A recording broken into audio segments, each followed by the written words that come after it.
तो सभी को नमस्कार है, सभी को अभिनंदन है। कैसे हैं सभी लोग? उम्मीद करते हैं कि आप लोग अच्छे हैं और जीवन का आनंद ले रहे हैं। मेरा नाम है विनीत और आप देख रहे हैं हमारा ये यूट्यूब चैनल, जहां पे हम आपको प्रोवाइड करते हैं एआई बेस्ड एलटीपी कैलकुलेटर से रिलेटेड वीडियो, स्टॉक मार्केट से रिलेटेड वीडियो, साथ ही साथ स्टॉक मार्केट और एआई बेस्ड का कॉम्बिनेशन बना करके एक अच्छा प्रॉफिटेबल ट्रेड कैसे करेंगे, इस यूट्यूब चैनल पे सीखते हैं। अभी हमारा सीरीज चल रहा है जिसमें हम आपको basic to advance LTP calculator के थ्योरी के बारे में और स्टॉक मार्केट के बारे में बता रहे हैं। इस सीरीज में अभी हम प्रोवाइड कर रहे हैं आपको प्रीमियम की कैलकुलेशन और साथ ही साथ आईवी के बारे में। लेकिन आज का टॉपिक मैंने थोड़ा सा अलग रखा है क्योंकि बाकी सारी चीजें मैंने आपको समझा दिया है।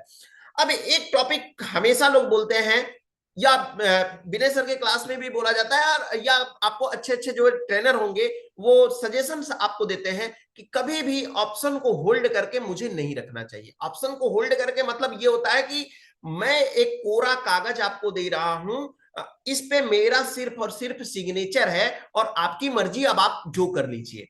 तो ये होता है ऑप्शन को होल्ड करके रखने का मतलब। आखिर ऐसा क्यों बोला जाता है, क्या रीजन है? ऑप्शन को क्यों नहीं होल्ड करके रखना चाहिए? एक्सपायरी जैसे जैसे आती है ऑप्शन की प्राइस इतना कम होती, हमारी जो है मार्जिन कम क्यों होती चली जाती है, हमारा ट्रेड लॉस में क्यों होता चला जा रहा है, इसके बारे में हम बात करेंगे इस एपिसोड में। फिलहाल अभी तक आपने हमारे इस यूट्यूब चैनल को सब्सक्राइब नहीं किया है तो सब्सक्राइब कर लीजिए, बेल आइकन को प्रेस कर लीजिए, साथ ही साथ एलटीपी कैलकुलेटर को सब्सक्राइब करना बिल्कुल ना भूलें।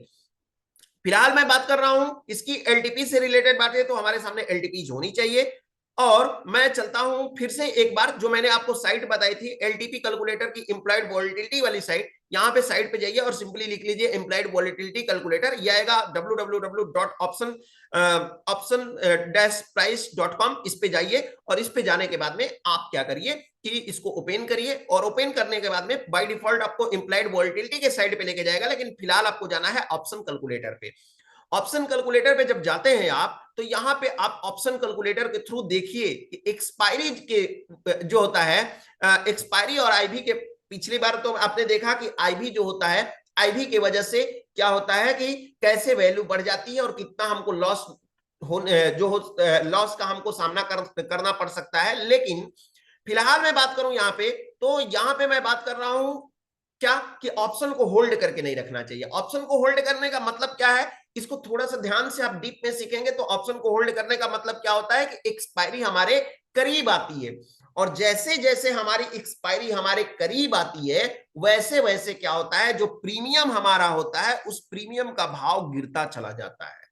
जैसे मान लीजिए कि आपके पास एक शोरूम है जिसमें आप मोबाइल बेचते हैं, और मोबाइल बेचते हैं और मोबाइल अभी नया नया निकला, और उसको आप क्या करते हैं कि 12,000 रुपए में बेचना, 12,000 रुपए की खरीद करके लाए, नई मोबाइल है आपकी। सपोज डेट एग्जाम्पल के तौर पे आपने 12,000 रुपए का मोबाइल खरीदा, और 12,000 रुपए खरीदने के बाद में आपने उसको जो है, अभी तो सोचे कि अभी मोबाइल खरीद के लाया हूं, शॉप ओपन करूंगा। क्या करता हूं, कोई अच्छा शॉप देखता हूं, जगह से शॉप देखते देखते आपको 1 महीने लग गए। फिर उसको उसने उसमें जो है सेटिंग वगैरह या उसको डेकोरेशन इंटीरियर कराते कराते आपको लगभग 6 महीने 7 महीने निकल गए। तब तक मार्केट में कोई और मोबाइल लॉन्च हो गया। अब बताइए आप क्या करेंगे? आपका मोबाइल कोई 12,000 में लेगा, समय के साथ साथ क्या हुआ, उसकी प्राइस क्या हो गई, डिके हो गई। प्राइस क्या हो गई, गिर गई। और प्राइस गिर जाने की वजह से क्या हुआ, मार्केट में आपको क्या सहना पड़ेगा, अब यहां से आपको लॉस सहना पड़ेगा। ठीक है, तो लॉस कैसे सहना पड़ेगा, आइए हम देखते हैं यहाँ पे कैलकुलेशन करके ऑप्शन चेन के थ्रू, और पता करते हैं। आईबी का तो कैलकुलेशन पता हो गया, लेकिन इंप्लाइड वॉलिटिलिटी के साथ साथ हमारा जो होता है एक्सपायरी जैसे जैसे क्लोज आता है, हमारा प्रीमियम कैसे घटता चला जाता है। प्रीमियम को घटाने में दो का काम होता है, एक थीटा का और एक जो होता है जैसे जैसे हमारा एक्सपायरी करीब आता है। तो फिलहाल मैं थीटा की बात नहीं कर रहा हूं, फिलहाल मैं बात कर रहा हूं एक्सपायरी जैसे जैसे हमारा करीब आता है, हमारे पोजीशन पे क्या उसका असर पड़ता है। ओवरनाइट ट्रेडिंग क्यों नहीं करनी चाहिए हमको ऑप्शन में, इसके बारे में हम बात करते हैं। फिलहाल मैं ले लेता हूं बैंक निफ्टी का डेटा, क्योंकि फिर से मैं ये वीडियो बना रहा हूं सेम आपको जो है 9 सितंबर को वीडियो बना रहा हूं। तो 9 सितंबर को जब मैं वीडियो बना रहा हूं तो यहाँ पे आज एक्सपायरी है निफ्टी की, तो मैं आपको बैंक निफ्टी में ले चलता हूं। बैंक निफ्टी में यहाँ पे देते हैं कोई एक स्ट्राइक प्राइस, जैसे मान लीजिए 54,000 की स्ट्राइक प्राइस है, और 54,000 की स्ट्राइक प्राइस को मुझे खरीदना है। 54,000 की स्ट्राइक प्राइस का मुझे कॉल बाय करना है। कॉल बाय करना है तो बोल रहा है कि एक शेयर का प्राइस आपको कितना पे करना होगा, एक शेयर का प्राइस आपको पे करना होगा 824 रुपए। अब 824 रुपए पे करना है और इसका लॉट साइज 35 का दिखा रहा है, तो यहां पे कर लीजिए 854 गुणे 35, कितना हो जाएगा आपको एक लॉट में बाय करने के लिए लगभग 854 नहीं 824 है ना, इसको थोड़ा सा कर लेते हैं 824 गुणे कितना 35 का लॉट है, तो आपको टोटल पे करना होगा 28,000, लगभग 29,000 रुपए आपको पे करना होगा। 29,000 रुपए पे करते हैं तो आपको मिलता है एक लॉट में ट्रेड। मान लीजिए आपने 29,000 रुपए का ट्रेड कर लिया और ट्रेड करके आप उसको होल्ड कर दिए और रख दिए नेक्स्ट डे के लिए। यहां से एक्सपायरी कितनी दिन बाकी है, आज डेट है 9 सितंबर, यहां से मान लीजिए 23 दिन की एक्सपायरी बाकी है। 23 दिन की एक्सपायरी बाकी है, तो 23 दिन के एक्सपायरी के लिए हम चलते हैं यहां पे कैलकुलेट करते हैं। यहां पे कौन सी स्ट्राइक प्राइस है, स्ट्राइक प्राइस के साथ साथ हमारा कौन सा मार्केट प्राइस है, ऑलरेडी मैंने पिछले वीडियो में आपको बता दिया है। तो पहले सबसे पहले हम लेते हैं करंट स्पॉट मार्केट प्राइस। तो करंट मार्केट प्राइस हमारा कितना है, current market price underline price में हमारा हो गया 54,216 का। दूसरा हम यहां पे लेते हैं स्पॉट प्राइस स्ट्राइक प्राइस, तो हमको लेना है यहाँ पे स्ट्राइक प्राइस हमारा है 824 हमारे लिए थे ना उस बार, हाँ, तो 54,000 का हमारा स्ट्राइक प्राइस है, 54 वाला ले लेते हैं यहाँ पे और यहाँ पे इंटर कर दिए। ठीक, इसके बाद में डेज अंटिल एक्सपिरेशन, यानी एक्सपायरी में कितने दिन बाकी है, तो 23 दिन बाकी है। इंटरेस्ट रेट हमेशा क्या होना चाहिए, 10 होना चाहिए। डिविडेंड यील्ड हमेशा 1 होना चाहिए। वोलेटिलिटी कितनी है, तो वोलेटिलिटी हमको ऑप्शन चेन पे लेना है और ऑप्शन चेन पे वोलेटिलिटी हमको कितनी मिल रही है, कि कौन सा स्ट्राइक प्राइस था 54,000 का, तो 54,000 का हमको कॉल साइड में देखना होगा। 54,000 का स्ट्राइक प्राइस ये वाला है, ये वाला स्ट्राइक प्राइस, इसका हमको देखना है। इसकी हमको मिल रही है आईबी 9.96 की हमको आईबी दिख रही है। ऑफ मार्केट में हम ऑप्शन चेन से लेते हैं, एनएससी ऑप्शन चेन से डेटा उठाते हैं और चलते हुए मार्केट में हम एलटीपी कैलकुलेटर से आईबी को उठाते हैं। इस बात को याद रखिएगा, ठीक है। तो हम यहां पे ले लेते हैं कितना आईबी है, आईबी को यहां पे हम ले लिए, आईबी कितना था, एक मिनट, आईबी हमारा था 9.96, 9.96, यहां पे हम आईबी को नोट कर लेते हैं 9.96, 9.96 हम आईबी ले लिए।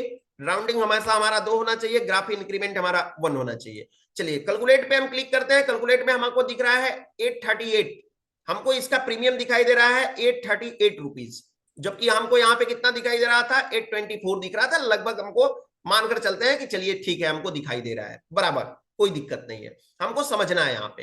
वही कुछ कैलकुलेशन थोड़ा सा मैं आपको बताया था ना कि इस साइट की मुझे एग्जैक्ट नहीं समझ में आ रही है। एलटीपी कैलकुलेटर पे थोड़ा सा जो इन्वेस्टिंग रेडी के वेबसाइट पे जो विनय सर का कैलकुलेटर था वो अभी नहीं दिखाई दे रहा है, लेकिन उस पर एग्जैक्ट समझ में आता था, एग्जैक्ट वैल्यू भी देती थी। ठीक है, अब यहाँ पे बस हमको समझने के लिए यूज करना है और हमको ट्रेड करने के लिए इसको यूज नहीं करना है, हमको डीप में सीखना है, इसलिए हम इसको यूज कर रहे हैं। चलिए यहाँ पे हम समझते हैं कि जब हमारा एक्सपायरी, हमारी आईवी भी सेम हो, हमारा स्ट्राइक प्राइस भी सेम हो, हमारा मार्केट प्राइस सेम हो। मान लीजिए कि कल मार्केट ओपन होता है, गैप अप ओपनिंग होती है अच्छा खासा, लेकिन मार्केट फिर से वापस वहीं पे आ गया और मार्केट वहीं पे आ गया। मार्केट कल भी था, मैंने ट्रेड लिया था, कल ट्रेड लिया था 54,216 पे मैंने ट्रेड लिया था, लेकिन आज मार्केट ओपन हुआ, गैप अप हुआ, फिर से मार्केट नीचे आकर के 54,216 पे आ गया। अब कॉस्ट टू कॉस्ट पे है, अब कॉस्ट टू कॉस्ट पे तो है, लेकिन एक्सपायरी क्या हो गई है, एक्सपायरी हमारी एक दिन कम हो गई है, यानी यहाँ पे 22 दिन बचा हुआ है, अब 23 दिन नहीं बचा है। अगर 22 दिन बचा है तो 838 रुपए का प्रीमियम कितना का हो जाएगा,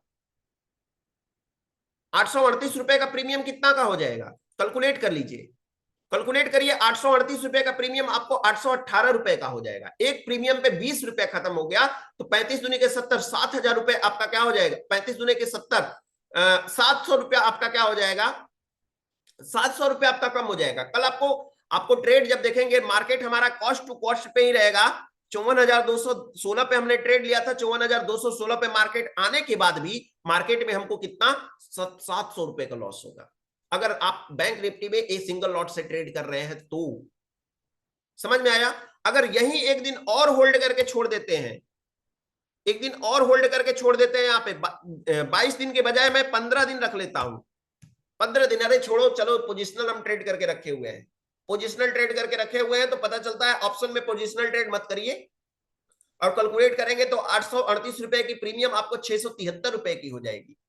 सोचिए कितना आपका लॉस हो रहा है। इस वजह से हम प्रीमियम क्या करते हैं कि प्रीमियम को हम होल्ड करके, मतलब अपने ट्रेड को होल्ड करके ऑप्शन में नहीं रखते हैं।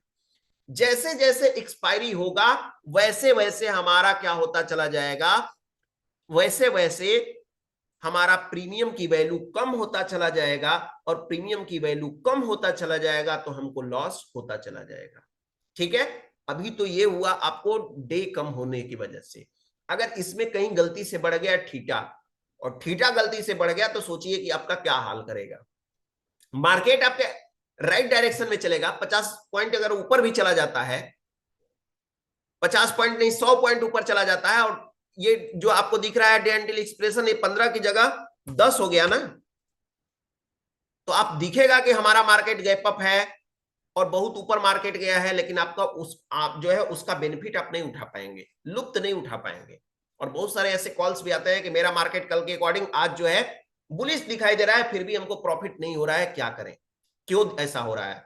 ब्रोकरेज को कॉल करते हैं आप, अपने एलटीपी कैलकुलेटर में परेशान होते हैं, जब ब्रोकरेज वाले नहीं, ब्रोकर आपके कॉल नहीं रिसीव करते हैं तो आप जगह जगह कॉल करते हैं, इवन हम लोगों को भी कॉल करते हैं, बताते हैं आप कि मैं क्या करूं, इसके लिए होल्ड करके रख दिया है। तो भैया ऐसा काम ही क्यों करना है आपको। इस वजह से आपको कभी भी पोजीशन को अपने होल्ड करके नहीं रखना चाहिए। क्यों नहीं रखना चाहिए, क्योंकि हमारा जो होता है ट्रेड लॉस में होता है, उस ट्रेड को हम लॉस में करते हैं। सिंपल भाषा में बात करें हम, तो मान लीजिए कि वही वही चीज है, वो एक कच्चा चीज है।